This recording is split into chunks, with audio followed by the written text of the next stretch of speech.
Good day, everyone, and you're welcome to Carnival Vibes on EBTV, your favorite magazine program. And today we are bringing you all the excitement and energy that was present at the ABU SRC Carnival. Get ready for top tier entertainment. My name is Damlola Bello, and with me, Bende Hassan Omobolanle, and today we are going to be introducing you to the ABUSRC Carnival. definitely. Yeah, the carnival is organized by the Student Representative Council under events like the SRC Week, Yes, the yes. Durbar Festival, Yes, the Entrepreneur Workshop, and so on and so forth. Like Definitely. that. I think they even do things like leadership workshops. Exactly, yeah. And seminars. Do you know I and so even on. have some people that actually participated in it? Wow, amazing, Yeah. amazing. So basically, the SRC Carnival just shows different cultures from the 36 states of Nigeria. As you know, Ahmadu Bello University is known for having students from all over the country. So we have people that are Yoruba, people that are Hausas and Igbos. People from different states like Kwara states, Edo states, and Yes, so on and so forth like definitely. that. So They we have come on people. board to show their culture, they show their traditional attires, their crafts, their food, and so on and so forth. All right, so currently we are going to move into the next section where we are going to be showing you practical examples of the exhibitions and showcasing of culture that happened during the SRC Carnival. And we are going to be inviting experts to do that, who are Mr. Abdulaziz Olamilekon and Alhaji Ibrahim Maula. Okay, thanks for having me. So actually, when you look at the Yoruba culture during the Saudi Carnival, you will see that it is actually well represented from the physicality of the king, from his dressing, from the even people that follows him, and also from the crown he puts on or he wears. And you see, that is actually like what shows the richness of our culture. I mean, Yoruba culture. You know that I'm from Osun State, and that is where everybody believe that Yoruba actually come from or Yoruba came from. So now let me give you a little bit explanation about how everything like resonates with our culture and tradition. When you look at the person that represented the king, like during the carnival, the person like wear the crown. The crown is known as the Adi. You understand? So like in Yoruba culture, like a king without that crown is just like a common people. In fact, what actually distinguished a common people with the king is that the crown. And when like a king or the leadership of a particular king is no longer needed in all these places, they will tell the king to actually like open the crown, and the king might actually die. So another things I think I should talk about is the person physicality. You see that the person is quite tall. So kingship in like Yoruba culture is not like a title that is just given to normal people, or let me say short people. Understand? When you look at tall people, you know that their physicality command that leadership, command it actually commands that spiritual authority. Understand? And that person is quite tall, and when you see like its physicality, you see that wow, this is a perfect king. And when you look at his dressing, you see that he puts on agbada.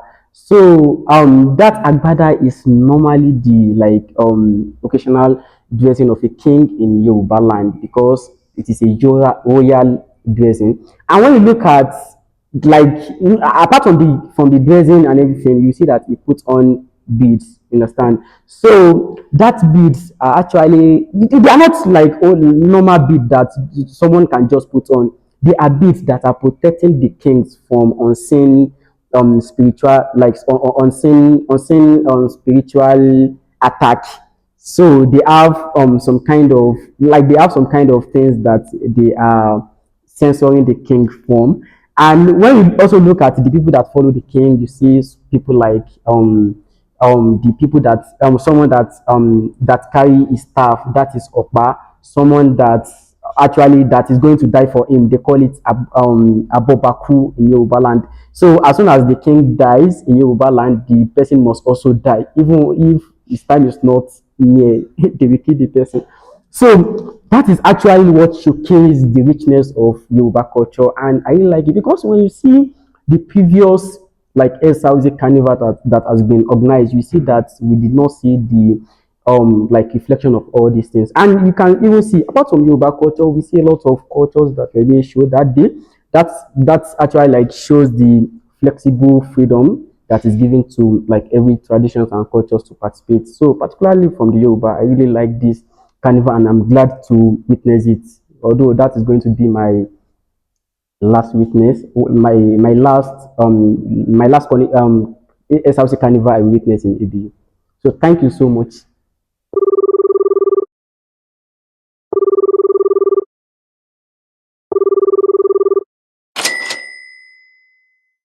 Good day, listeners. My name is Ibrahim Awal, and today I will be giving you a cultural highlights on the ABU SRC Carnival, popularly called Doba, which has been a celebration of Nigeria's many cultures, right from Hausa, Yoruba, Igbo, Igala, Nupe, and other cultures across the nation.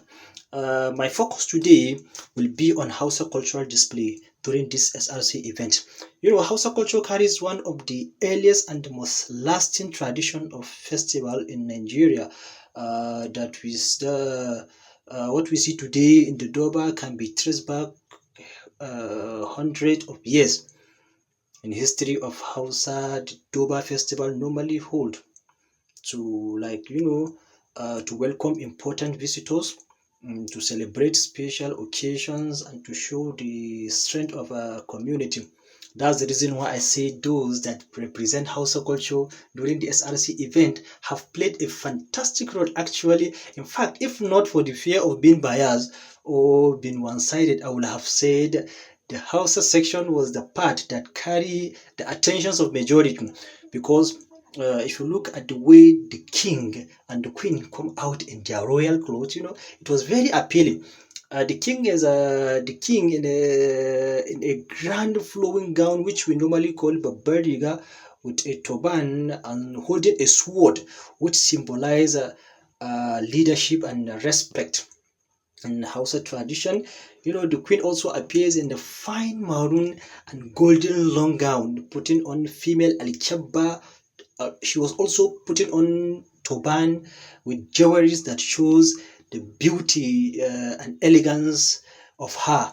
And if you look at the horse riding, which which Hausa normally call it as a hawan dawakai, by the horse riders, you will see how they are well decorated with colorful clothes and ornaments, parading with full pride.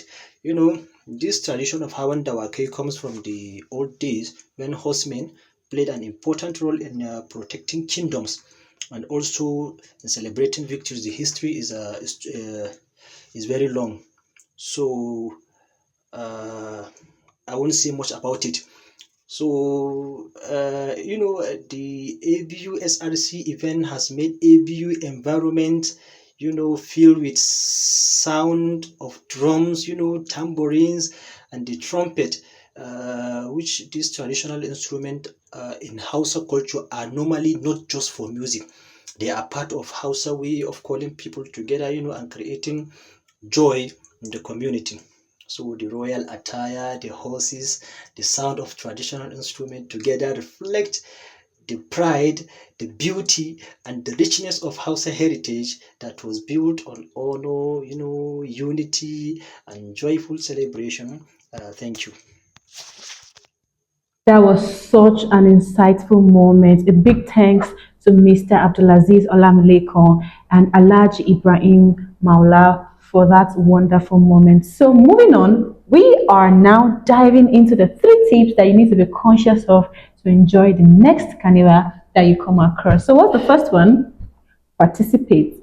You have to participate. It is a must. It is a must for you to participate. Like, you cannot enjoy a cultural carnival unless you join in. You have to wear the clothes, the attires, the traditional try to flow attires. along with them and all Yes, that. talk to people. Learn languages, ask questions.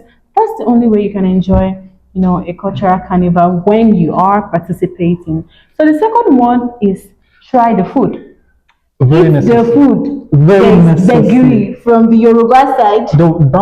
Have you heard about Danwake? Yes, of course Nah, I know about that one. Although I will not try You have that. to just try to get it and Yes, taste it. well, there's gurasa, there's awara Exactly. here at the north. Exactly. Just try things, try food, eat, enjoy yourself, right? And then to the top one, You have to capture the moment and connect with people. definitely. Because you have to take pictures with those people that are there. You have Yeah. to make videos Yes, to make document the vlogs. event, share with your friends and all that. In fact, you can even ask questions. You know, there's no how you are going to be curious about one or two things. So Yes, you have to ask definitely. questions concerning their culture, their way of life, and all that. Definitely, yeah, of course. So those are the 3 tips you need to enjoy the next cultural carnival that you encounter.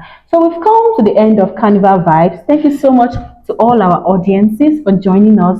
You can catch us next week on EBTV, same time. So thank you very much and bye-bye. Bye.